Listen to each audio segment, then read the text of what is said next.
Bacaan pertama. Semoga Tuhan melemparkan segala dosa kita ke dalam tubir-tubir laut. Pembacaan dari Nubuat Mika. Nabi berkata, "Ya Tuhan, dengan tongkat-Mu gembalakanlah umat-Mu, kambing domba milik-Mu sendiri.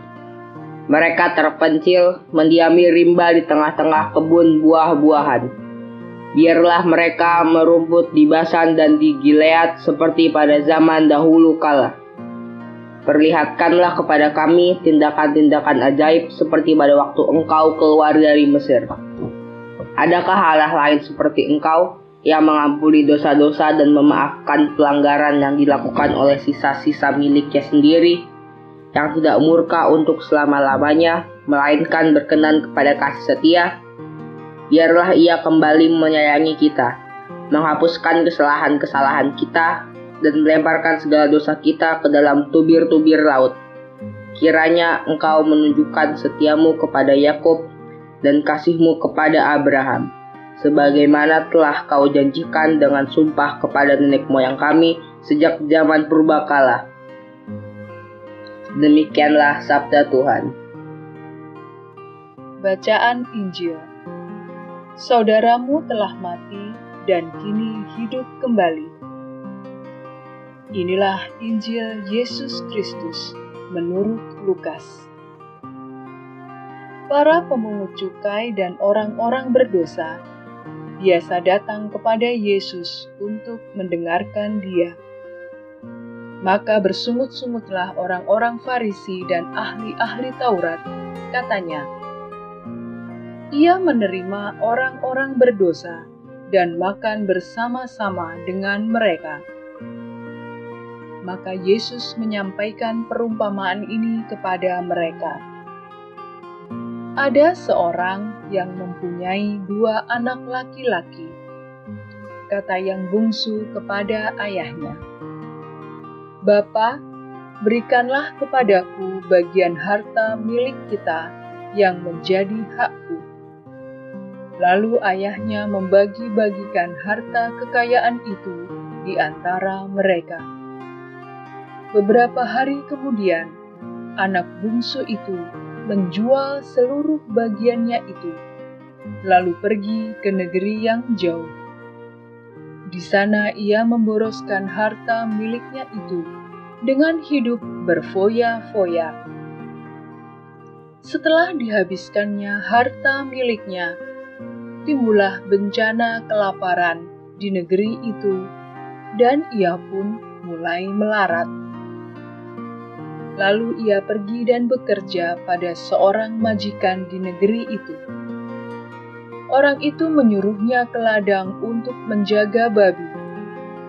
Lalu ia ingin mengisi perutnya dengan ampas yang menjadi makanan babi itu. Tetapi tidak seorang pun yang memberikannya kepadanya. Lalu ia menyadari keadaannya, katanya, "Betapa banyak orang upahan Bapakku yang berlimpah-limpah makanannya, tetapi aku di sini mati kelaparan. Aku akan bangkit dan pergi kepada Bapakku dan berkata kepadanya, Bapa, aku telah berdosa terhadap surga dan terhadap Bapa. Aku tidak layak lagi disebutkan anak Bapa. Jadikanlah aku sebagai salah seorang upahan Bapa." Maka bangkitlah ia dan pergi kepada bapaknya. Ketika ia masih jauh, ayahnya telah melihat dia. Lalu tergeraklah hatinya oleh belas kasihan.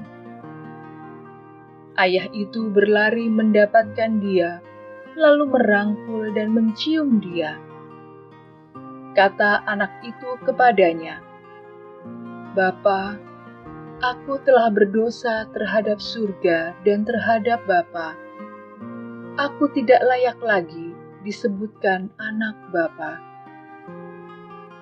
Tetapi ayah itu berkata kepada hamba-hambanya, "Lekaslah bawa kemari jubah yang terbaik dan pakaikanlah kepadanya.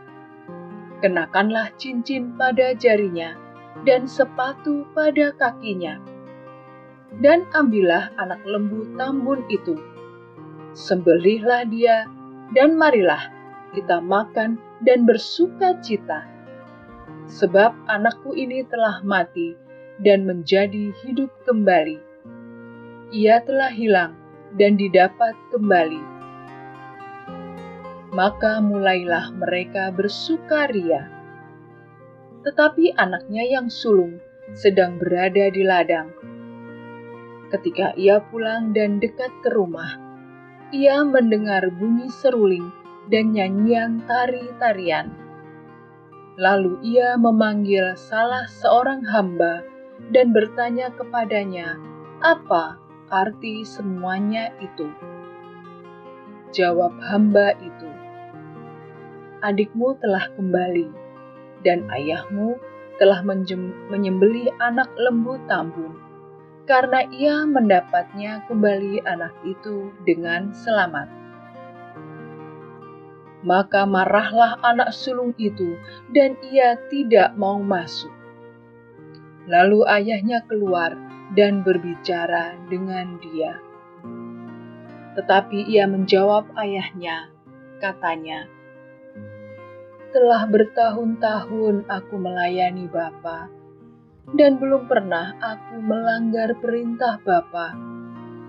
Tetapi kepadaku belum pernah Bapa memberikan seekor anak kambing pun untuk bersuka cita dengan sahabat-sahabatku.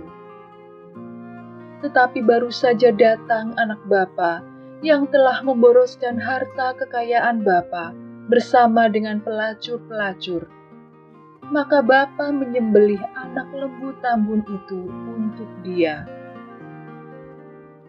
Kata ayahnya kepadanya, "Anakku, engkau selalu bersama-sama dengan aku, dan segala kepunyaanku adalah kepunyaanmu. Kita patut bersuka cita dan bergembira, karena adikmu telah mati dan menjadi hidup kembali. Ia telah hilang dan didapat kembali." Demikianlah Injil Tuhan. Renungan hari ini diambil dari Ziarah Batin. Paus Fransiskus dalam Misericordiae Vultus atau Wajah Kerahiman mengatakan, Allah itu seringkali menunda-nunda kalau hendak menghukum manusia. Namun, kalau Allah hendak memberkati dan mengasihi manusia, Ia lakukan di saat itu juga. Bacaan-bacaan yang kita dengarkan pada hari ini menampilkan wajah Allah yang Maha Rahim. Siapakah Allah seperti Engkau yang mengampuni dosa dan yang memaafkan pelanggaran dari sisa-sisa miliknya sendiri?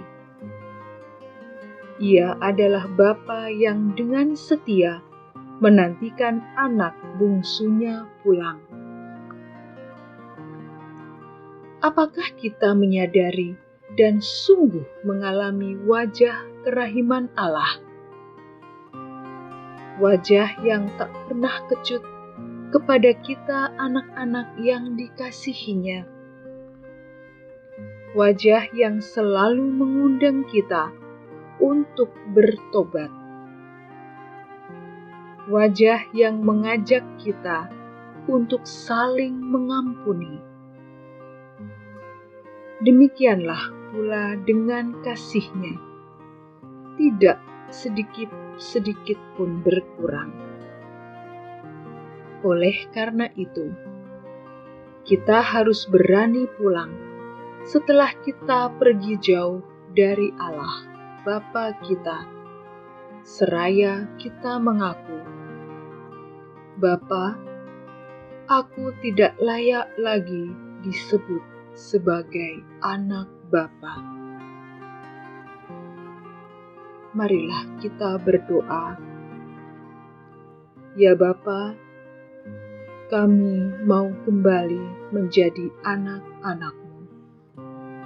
Berkatilah kami. Amin.